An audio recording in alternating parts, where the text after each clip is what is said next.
Hey guys, and welcome back to this channel. In this video I will be showing you guys how you can add text effect to your video on CapCut browser. So I'm just going to open up my project.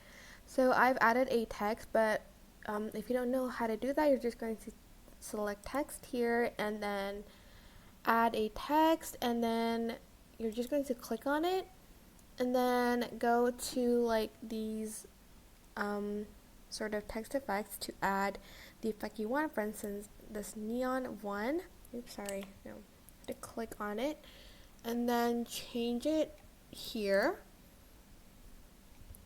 So for instance, I want a neon one. It's going to select that one. There's also basic, luminance, multicolor, yellow, and like a bunch of different colors.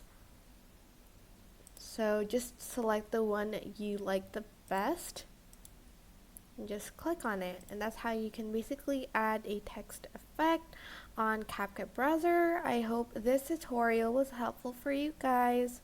Don't forget to like, comment, share, and also subscribe to this channel if you haven't done that. If you have any questions, just leave it in the comment section down below and I will try my best to answer them all. Thank you so much for watching. Bye!